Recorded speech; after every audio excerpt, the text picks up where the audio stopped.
주신 하나님의 말씀은 민수기 22장 15절에서 30절까지 말씀입니다.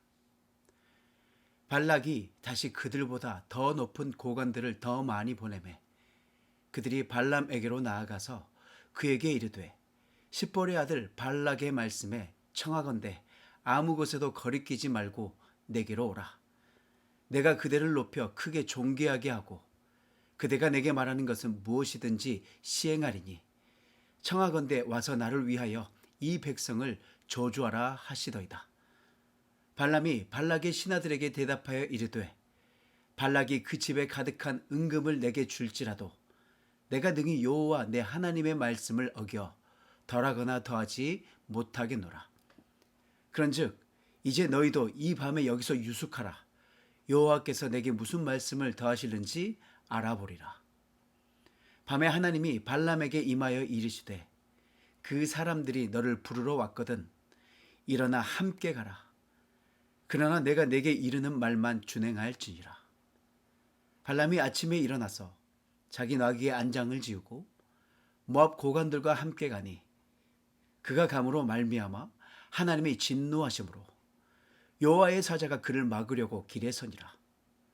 발람은 자기 나귀를 탔고 그의 두 종은 그와 함께 있더니 나귀가 여호와의 사자가 칼을 빼어 손에 들고 길에 선 것을 보고 길에서 벗어나 밭으로 들어간지라.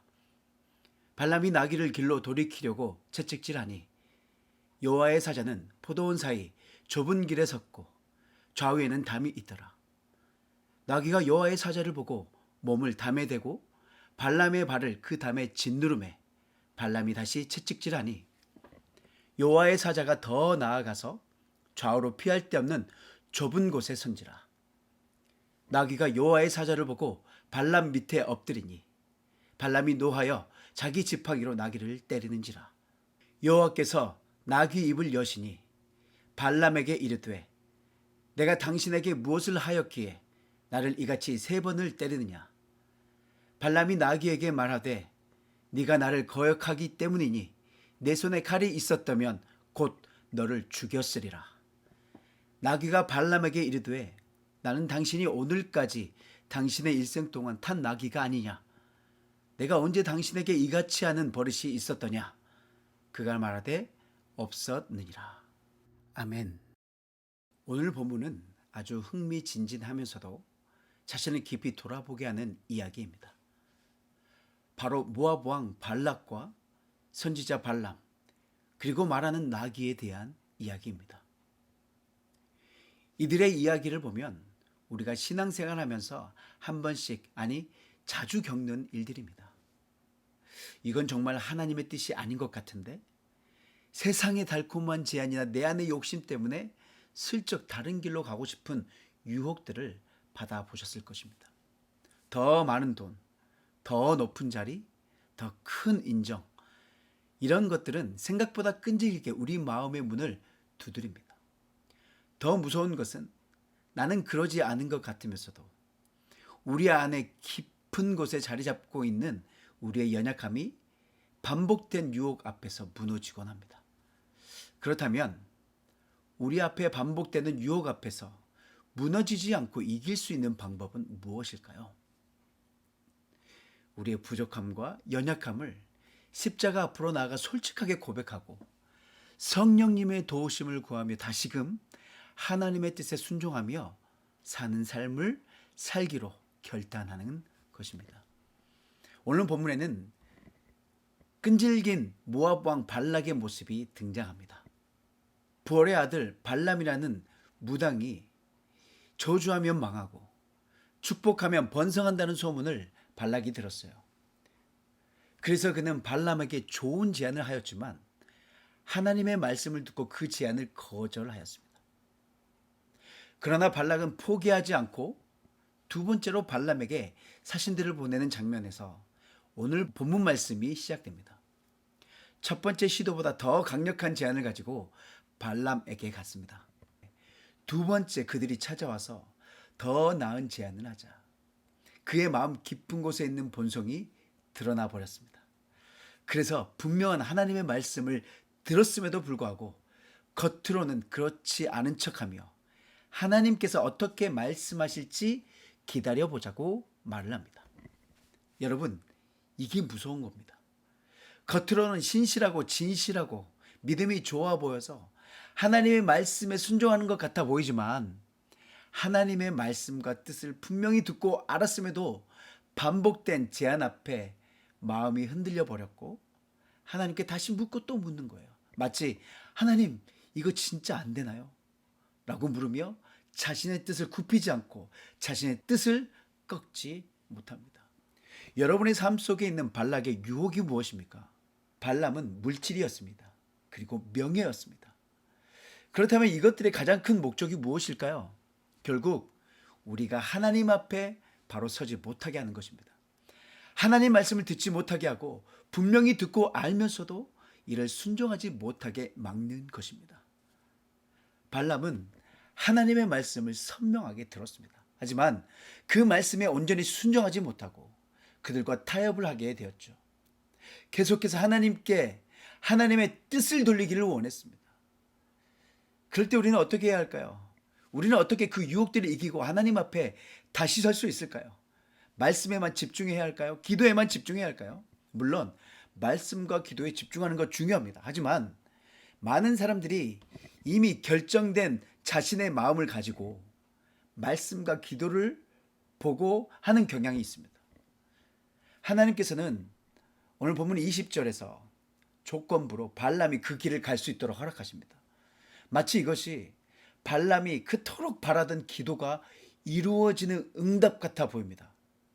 하지만 하나님께서 그의 탐욕스러운 속마음을 몰라서 그렇게 허락하셨을까요? 절대 그렇지 않습니다. 오히려 그의 마음속 깊은 곳에 있는 그 탐심을 아셨기 때문에 그가 가려는 그 길을 허용하시되 그 길에서 하나님의 크신 뜻을 이루시려는 계획이 담겨 있는 거예요. 허락하신 그 길에 하나님의 진노하심이 드러나고 여호와의 사자가 그를 막으려고 길에 섰어요. 그리고 하나님의 사자는 칼을 빼들고 발람을 대적하여 길에 딱 버티고 서 있자 영적인 세계를 본다고 하는 발람은 칼을 든 여호와의 사자를 전혀 보지 못하는데 그가 타고 있던 나귀는 그 천사를 보고 길을 벗어나 밭으로 들어갔어요.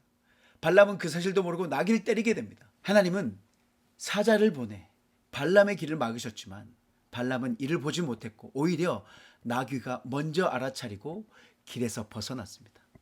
이렇듯 욕심은 우리가 하나님의 뜻을 분별하지 못하게 합니다. 발람은 유명한 무당이었지만 욕심에 사로잡혀 하나님의 경고를 깨닫지 못했습니다. 탐욕이 그의 영적인 눈을 완전히 가려버렸던 것입니다. 그는 하나님의 임재와 경고를 전혀 듣지 못하고 단지 자기 계획이 틀어지는 것 때문에 화만 내고 있었습니다. 말씀을 정리하겠습니다. 사랑하는 성도 여러분, 오늘 우리는 발람의 이야기를 통해 몇 가지 중요한 영적 교훈을 배우게 됩니다. 첫 번째는 세상의 유혹은 생각보다 끈질기고 강력하게 우리에게 다가오고 우리의 연약한 부분을 통해 무너뜨리고 결국 하나님의 뜻에서 멀어지게 만들려고 합니다. 두 번째로는 탐욕은 우리의 영적인 눈을 가리게 한다는 거예요. 발람은 하나님의 사자를 보지 못했지만 나귀는 보았습니다. 우리 마음에 탐욕과 이기심들로 가득 차 있다면 결국 하나님의 임재하심과 경고를 깨닫지 못하고 엉뚱한 곳에 화를 내거나 불평을 쏟아낼 수 있습니다. 그렇기 때문에 날마다 성령님께서 우리의 영적인 눈을 밝혀주시도록 기도해야 합니다. 마지막으로 하나님은 우리가 잘못된 길로 갈 때 다양한 방법을 우리에게 다가와 경고하십니다. 말 못하는 나귀의 입을 열어서라도 말씀하십니다. 그만큼 우리를 사랑하신다는 증거입니다. 우리의 마음이 더욱 겸손하여 하나님의 음성에 즉각 돌이킬 수 있는 저와 여러분 됩시다. 사실 우리는 모두 연약해서 넘어지기 쉽습니다. 발람도 결국 나귀의 항변을 듣고 나서야 비로소 자신의 어리석음을 깨닫기 시작했던 것처럼 우린 너무나 사랑하시는 하나님께서는 다양한 방법으로 우리가 하나님과 멀어지지 않고 죄의 유혹에서 날마다 승리하고 이길 수 있도록 우리를 도우시는 분이십니다. 날마다 십자가 앞으로 나아가 우리의 부족함을 솔직하게 고백하고 성령님의 도우심을 구하며 다시금 하나님의 뜻에 순종하는 삶을 살기로 고백하고 결단하는 저와 여러분 되시기를 간절히 축원합니다. 기도하겠습니다. 언제나 우리와 함께 하시고 우리를 지키시는 하나님, 오늘도 우리에게 은혜의 말씀을 허락하여 주시니 참 감사합니다. 발람의 이 이야기를 통해 우리가 사람의 뜻이 아니라 주님의 뜻에 민감하게 반응하는 자가 되게 하여 주시옵소서. 때로는 당나귀의 입을 열어 경고하신 것처럼 우리의 길이 잘못될 때는 분명한 사인을 주시고 겸손히 주님의 음성을 따를 수 있는 믿음을 허락하여 주시옵소서. 또한 우리의 연약함을 고백합니다. 넘어지고 또 넘어지는 우리를 다시금 일으켜 세우시고 인도하시는 하나님을 굳게 신뢰하고 믿으며 오직 하나님 말씀에 순종하는 귀한 삶을 살아내게 하여 주시옵소서. 하나님, 오늘도 신음하고 아파하는 성도들이 있습니다. 모든 형편과 처지를 누구보다 잘 아시는 하나님께서 그들을 돌보시고 회복시켜 주시기를 간절히 기도합니다. 그리하여 하나님께 감사함으로 오늘 이 하루를 살아가게 하여 주시옵소서. 언제나 우리를 선한 길로 인도하시는 예수님의 이름으로 기도드립니다. 아멘.